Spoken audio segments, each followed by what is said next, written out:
Every new year, the same message is repeated. Become someone new. Upgrade yourself. Reinvent your identity. And every year, the same quiet exhaustion follows. Because the nervous system does not change through reinvention. It changes through integration. This episode is not about becoming a better version of you. It is about understanding why the very idea of becoming someone new often keeps people stuck, and why real change happens when identity pressure dissolves. Let's begin with something simple and uncomfortable. Most people don't fail at change because they lack discipline. They fail because they are fighting their own predictive systems. The brain does not experience identity as a story. It experiences identity as a model. A predictive model that answers questions like, what kind of person am I? What should I expect from the world? What is safe? What is possible? Carl Friston's work shows that the brain constantly tries to minimize prediction error. Identity stabilizes those predictions. When you say, "This year I will become someone else," the brain hears instability, not growth. Threat. Because identity provides efficiency. It reduces uncertainty. This is why people cling to identities that no longer serve them. Familiar pain is more predictable than unfamiliar freedom. So when self-development culture encourages people to abandon who they are, it creates resistance at a biological level. Not psychological resistance. Physiological resistance. This is why motivation collapses. Why habits don't stick. Why people feel like they're constantly fighting themselves. They are. Now let's slow this down. Identity is not a thing you possess. It is a pattern of coherence across systems. Your nervous system tone, your emotional habits, your attentional biases, your body posture, your assumptions. Together, these form a stable configuration. Georgi Buzaki shows that brain function depends on rhythmic synchronization. Identity is essentially a stable rhythm the brain returns to. Trying to become someone new without changing rhythm is like trying to play a new song with the same tempo and same notes. It doesn't work. This is why people can change their goals but feel unchanged inside. The rhythm stayed the same. Now here is the key distinction. Change does not require a new identity. It requires less identity rigidity. Francisco Varela's work on embodied cognition shows that cognition emerges from interaction, not from fixed internal representations. In other words, the self is not a solid entity. It is a dynamic process. When that process becomes rigid, suffering increases. When it becomes flexible, adaptation happens naturally. This is why forcing identity change increases stress. Flexibility allows reorganization. Now let's address a common misunderstanding. When people hear, "Stop trying to become someone new," they fear stagnation. But integration is not stagnation. Integration is higher coherence. Stuart Kaufman describes how complex systems evolve not by being redesigned, but by allowing new order to emerge from existing structure. Emergence happens when constraints soften. Identity pressure is a constraint. Now pause. Notice what comes up when you hear this. Relief? Resistance? Confusion? Those reactions are diagnostic. If you feel relief, your system is tired of striving. If you feel resistance, identity rigidity is protecting something. If you feel confusion, the old framework is dissolving. All are valid. Now let's talk about why identity pressure is especially strong at the new year. New years are symbolic thresholds. The mind projects hopes, fears, and self-judgment onto them. But the nervous system does not respond to symbols. It responds to safety and coherence. So when the new year becomes a demand, be better, do more, fix yourself, the system contracts. Contraction blocks learning. Learning requires safety. This is foundational in neuroscience. Now let's make this practical, gently. You are not going to create a new identity for 2026. You're going to soften the one you're holding. Softening means less self-surveillance, less internal criticism, less pressure to perform a role. When identity softens, new behavior emerges naturally. This is why people often say, "I don't know why, but I stopped wanting that," or "I didn't force it. It just changed." What changed was not the goal. It was the identity constraint. Now let's explore how identity forms. Antonio Damasio explains that the self is built from bodily signals and emotional memory. Your sense of me is inseparable from how your body has learned to respond to the world. This means identity is state-dependent.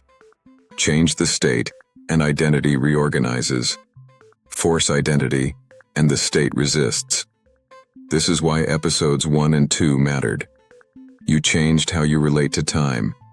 You closed unfinished states. Now identity is more flexible. This episode builds on that foundation. Now let's do a simple experiential check.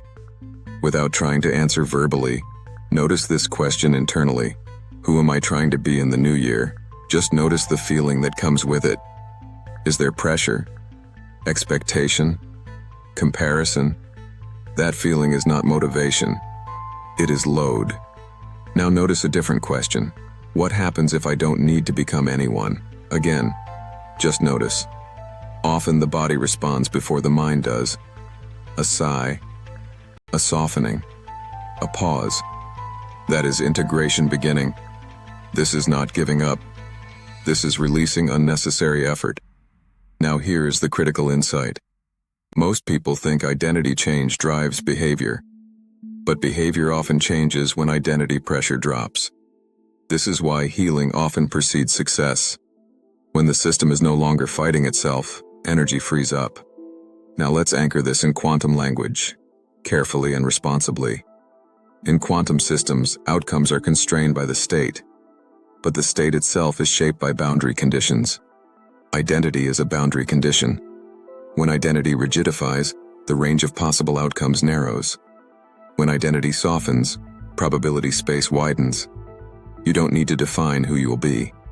You need to remove constraints that prevent emergence. This is why trying to become often backfires.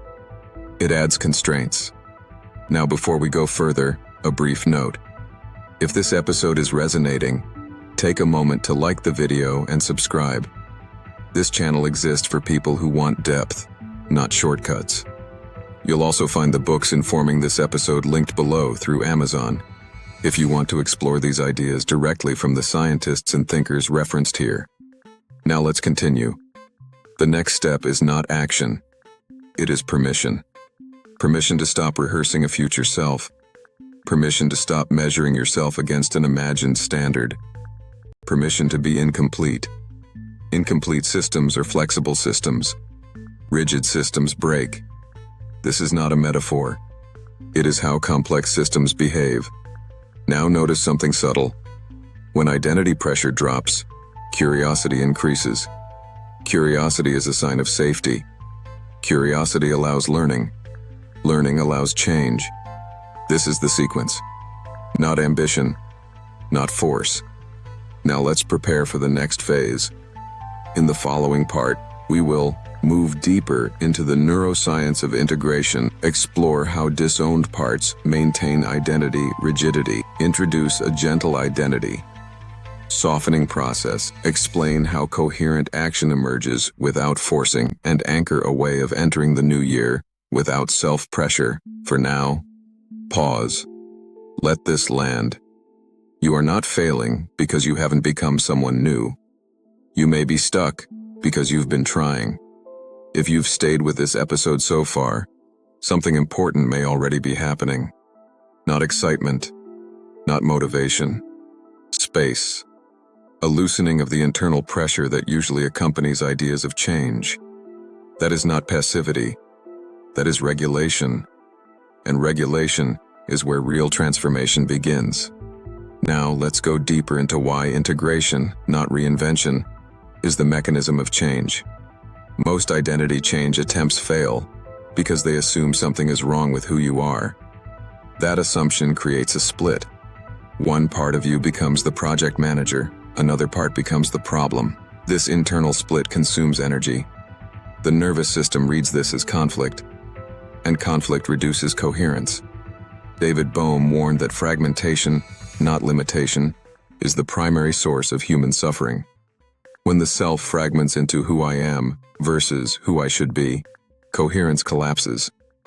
And without coherence, systems cannot reorganize efficiently. Now let's ground this biologically.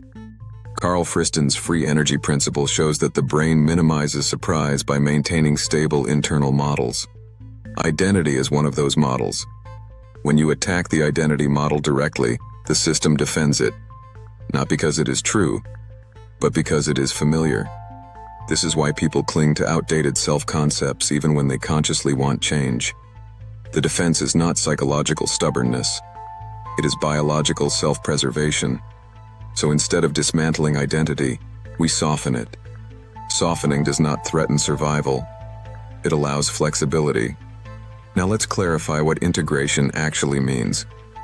Integration does not mean liking every part of yourself. It means allowing all parts to exist without suppression. Suppressed parts do not disappear. They continue influencing behavior from outside awareness. This is why people sabotage themselves while consciously wanting success. Not because they are broken, because parts of the system were never integrated. Antonio Damasio showed that emotions are not obstacles to reason. They are signals of bodily states.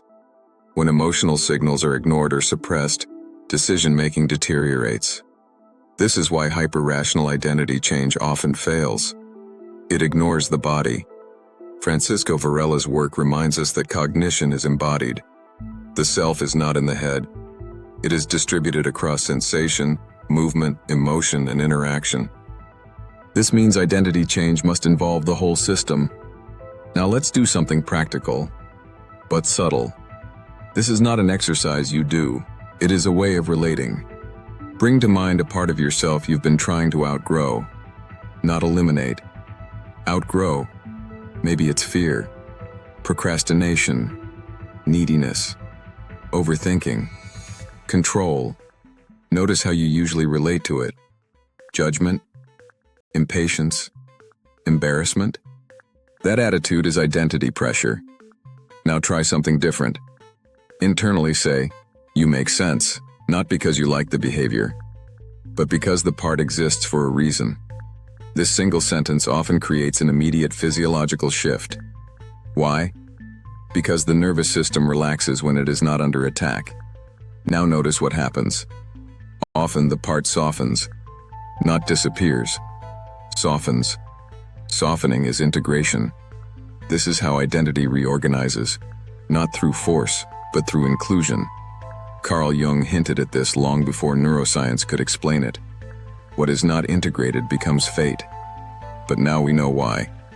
Unintegrated parts continue generating predictions. Those predictions shape behavior unconsciously. Integration updates the prediction.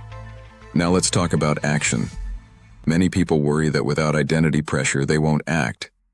But action does not disappear. It changes quality. Action from pressure is compulsive. Action from coherence is responsive. When identity softens, action becomes clearer. You don't need to push yourself. You feel pulled by relevance, not obligation. This is why people who stop forcing themselves often end up doing more meaningful work with less effort. They are no longer fighting internal resistance. Now let's bring this back to the new year. Most New Year plans are identity performances. I will be disciplined. I will be confident. I will be successful. These are roles. Roles require energy to maintain. Coherence does not. So instead of deciding who you will be in the new year, consider this. What identity pressure am I willing to release? This is a far more powerful question, because every pressure released frees energy, and freed energy reorganizes systems. Now let's address something important. Integration does not mean staying the same. It means becoming less fragmented. Less fragmented systems adapt better. This is true in physics, biology, and psychology. Stuart Kaufman showed that adaptive systems evolve at the edge of order and chaos. Too rigid, they stagnate. Too chaotic, they collapse. Integration keeps you at the edge, flexible, but stable. Now let's anchor this into daily life. If you enter the new year without trying to become someone new, what changes? You stop performing for an imagined future self. You stop negotiating worth through productivity. You stop postponing peace until conditions improve. Instead, you act from coherence. You rest when rest is needed. You act when action is aligned. You say no when no preserves integrity. This is not laziness. This is precision. Now notice something subtle. When identity pressure drops, comparison fades. Because comparison requires a reference identity. Without a rigid self-image, there is nothing to compare. This is why integration feels freeing. Now before we close, a brief reminder. If this episode helped you see identity differently, liking the video and subscribing supports this channel and allows this work to reach others who are ready for depth over performance. All books referenced in this episode are linked below through Amazon. Using those links supports the channel at no extra cost and keeps this research-based work going. Now let's bring everything together. Episode 1 showed you that you are entering a state, not a year.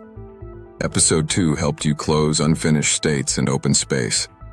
This episode showed you that you do not need a new identity. You need less pressure on the one you have. Transformation does not come from becoming. It comes from allowing. Allowing coherence. Allowing integration. Allowing the system to reorganize itself when constraints are removed. This is how real change feels. Not dramatic. Not exhausting. Quiet. Stable. Grounded. As you move into the new year, you do not need to declare who you will be. Let the state you've stabilized do the work. Let the system respond. Let emergence replace effort. This is not giving up on growth. It is choosing a form of growth that does not cost you yourself.